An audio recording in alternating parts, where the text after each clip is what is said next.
Subscribe now and press the bell icon. Never miss an update. अब चलते हैं। अभी हमें सऊदी अरेबिया ने $1 अरब अपने मांग लिया और हमारी तरफ से कहा गया कि जी वहाँ हालात ऐसे नहीं है। बोले वो मैं तो लॉजिक नहीं मानता क्योंकि उनके हंड्रेड्स ऑफ बिलियंस हैं और लगे हुए दुनिया में 0% इंटरेस्ट पे भी, यहाँ तो 3% पे था, तो हमें चीन से मांग के देने पड़े। मेरी इत्तला ये है कि $1 बिलियन और की डिमांड आ गई भी है सऊदी अरेबिया से, क्योंकि टोटल 3 बिलियन था, उसमें से $1 बिलियन और भी मांगा गया। पहले तो ये बताएं कि अगर इन्होंने 3 बिलियन अपने मांग लिए डॉलर, तो क्या इससे कोई बहुत बड़ा हमारे पे कोई फर्क पड़ता है, इम्पैक्ट पड़ता है हमारी फाइनेंशियल? बात ये है कि हमें शुक्रिया अदा करना चाहिए सऊदी अरेबिया का, जब हमारे प्राइम मिनिस्टर साहब ने अपनी मुहिम चलाई कि पैसे रेस करें, तो सबसे ज्यादा सपोर्ट जो हमें उस वक्त दिया गया, आपको याद होगा 2019 में तकरीबन $3 अरब तो उन्होंने डिपॉजिट के तौर पर रखे। उसके बाद में उन्होंने हमें $3.2 अरब का एक ऑयल डिफर्ड पेमेंट फैसिलिटी दिया कि हर साल आप एडवांस में ले लें चीजें, फिर हमें बाद में पेमेंट करें। अब पोजीशन ये है कि उन्होंने अगरचे ये डिपॉजिट से $1 अरब तो ले लिया है वापस, अगर $1 और अरब मांग रहे हैं, दूसरी तरफ हमें हर साल वो ऑयल डिफर्ड फैसिलिटी की पेमेंट करनी है, वो तकरीबन $800 मिलियन है। माजी में तो वो लेते नहीं थे, कह देते थे लेकिन मांगते भी नहीं थे हमारे जमाने में। नहीं लेते, हम ही लाए थे। और दुनिया को ये बताया जाता था कि डेफर्ड है, लेकिन कभी लेते नहीं लिया था, हमसे लिया नहीं।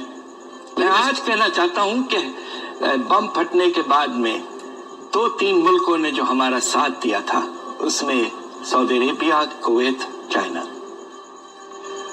अब पोजीशन ये है कि अगर आपको 2 से लेकर $3 अरब जल्द से जल्द वापस करना पड़े, तो उससे प्रेशर तो पड़ता है, इसलिए कि आपके रिजर्व्स की तो चाइना से मांग लेंगे, पहले भी तो मांगा जी, मगर चाइना के साथ मांगने में ये है कि अगर कमर्शियल बैंक से लेते हैं चाइना के, तो वो कमर्शियल होते हैं, 3 साल का होता है, और फिर आपको लाइबोर प्लस 3% तकरीबन देना पड़ता है, और वो भी शॉर्ट टर्म है, 3 साल वापस।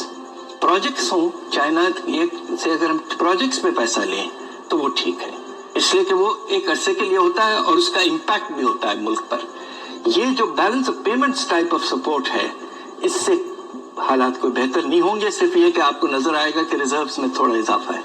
एग्रीकल्चर को क्यों इग्नोर किया जा रहा है? इसलिए कि क्या पॉलिसी मेकर सारे वो हमारे अर्बन बैठे हुए हैं और बिजनेसमैन गुरु बड़े बैठे हुए हैं, और एग्रीकल्चर इग्नोर हो रहा है, और अभी आप तकरीबन $2.5-3 बिलियन की इंपोर्ट करेंगे जी। और ये भी सोचिए आप सर, $48 करोड़ का तो आप आटा भी इंपोर्ट करेंगे, इंपोर्ट करने वाले, शर्म की बात है। इंपोर्ट करेंगे। अब याद है कि 1999 में जब हम हुकूमत में थे, हमने पहली दफा वीट सेल्फ सफिशिएंसी हासिल की थी। एक बात मैं आपसे ये कह दूं कि हमारी जो टैरिफ पॉलिसी है, मुझे ये समझाएं कि हिंदुस्तान अपने एग्रीकल्चरल इंपोर्ट्स पर जो एवरेज ड्यूटी लगाता है 60%, माशाल्लाह हमारी एवरेज ड्यूटी 8%। आप ये पाकिस्तान में क्यों गएगा? यही तो मसला है कि आपको सोचना चाहिए कि मुल्क का बैकबोन जो है अभी भी, और अगर हमें एक्सपोर्ट्स बढ़ाने हैं तो वही specialised food value added exports होंगे हमारे। हम आईटी में तो कम्पीट नहीं कर सकते। प्राइम मिनिस्टर बातें करते हैं, प्राइम मिनिस्टर ने, मुझे याद है एक स्पीच में कहा कि हमने चाइना से ही बात की है, हम उनकी टेक्नोलॉजीज लाएंगे, चाइना हमारा, इसको हम फिजिकली हम चाइना को भी बहुत एक्सपोर्ट कर सकते हैं, एग्रीकल्चरल एक्सपोर्ट, लेकिन उनकी बातें पॉलिसी में ट्रांसलेट नहीं हो पा रही। देखिए बात यह है कि ये पाकिस्तान में विद ऑल ड्यू रिस्पेक्ट्स कुछ अरसे से, खासतौर पर पिछले 2 साल, इम्प्लीमेंटेशन में कमी रही है।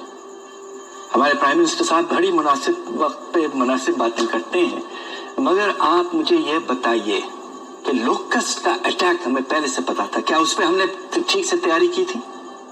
तकरीबन अंदाजा यह है कि 300 से 400 अरब का नुकसान कम से कम इसकी वजह से होगा। ये कोई छोटा अमाउंट है? तो बात यह है कि आप में जो गवर्नेंस की बात है, Be prepared for crisis and manage them quickly. एक बंदे ने मेरी दोनों बाजू काटने थे, चले एक काटा मेहरबानी में, बड़ी अच्छी हालत में तो नहीं। मगर अब ये सोचना है कि क्या वाकई अगर दुनिया में हालात इतने खराब रहते हैं तो क्या हम उससे इम्यून रहेंगे? لیکن دنیا کے مجھے ایک اور بتائیے، میں انفلیشن فگرز دیکھ رہا تھا، دنیا میں کووڈ کے دوران مہنگائی بڑھی نہیں ہے؟ نہیں بڑھی، ہمارے یہاں بڑھی ہے۔ اس کی وجہ یہ ہے کہ ہمارے ہاں سپلائی کے فیکٹرز آ جاتے ہیں. جب آپ فیلئر بھی ہے، کوئی میکینزم نہیں ہے. اگر آپ کے چینی اور آٹے میں ہوڈنگ ہو جاتی ہے فرض کیجئے، تو اس کا کووڈ سے کیا تعلق ہے؟ تو یہ آپ کا گورننس کا مسئلہ ہے، پرائس ریگولیشن کا مسئلہ ہے. دنیا بھر میں تو مارکیٹس ٹھیک سے آپریٹ کرتے ہیں، وہاں اس طرح کی بدماشی نہیں ہوتی ہے. تو یہ جو اضافہ ہوا ہے ایسا نہیں ہونا چاہیے تھا. کھانے پینے کی چیزوں میں 3 چیزوں کو اگر آپ دیکھ لیں، آپ نے ٹماٹر کا ذکر کیا، بالکل ٹھیک ذکر کیا، دوسرا چینی اور تیسرا آٹا. پیاز سر 51%، دالیں 45-50%. عام آدمی نہیں کھانا اور کیا کھانا ہے؟ بالکل. اب پیاز ٹماٹر بھی نہیں کھائے گا. اب تو ویجیٹیبل گھی بھی آپ کا 25، روٹی آپ کی 15 روپے ٹاپ گئی ہے، نان آپ کا ٹاپ گئی. یہ اصل چیز ہے. دیکھیے، ایک طرف تو آپ کے روزگاری نہ ہونے کی وجہ سے لوگ پریشان تھے، اب قیمتوں میں اضافہ ہونے کی وجہ سے 2 گنا ان پر پریشر پڑ رہا ہے. تو کیا اس وقت گورنمنٹ کیا ہونا چاہیے جس وقت نہیں ہو رہا؟ دیکھیے، گورنمنٹ کو اپنے بجٹ میں ایک نمایاں ویل ڈیفائنڈ سٹیمولس پیکج لانا چاہیے تھا. خاص طور پہ کنسٹرکشن پروجیکٹس لے آئے، چھوٹے چھوٹے پروجیکٹس، راستے بنانے کے، سڑکوں کے صفائی کے، ایجوکیشن کی کیمپین. مجھے یاد ہے ایک باری one of the previous government, شاید Nawaz Sharif government if I am not wrong, انہوں نے پوری نہروں کی لائننگ اور بھل صفائی شروع کی. ایگزیکٹلی، فائدہ بھی تھا اور یہ بھی ہو گیا. بالکل، بہت اس میں لیبر ابزارپشن ہوتی اور فائدہ بھی ہوتا. ایگریکلچر کو بھی فائدہ.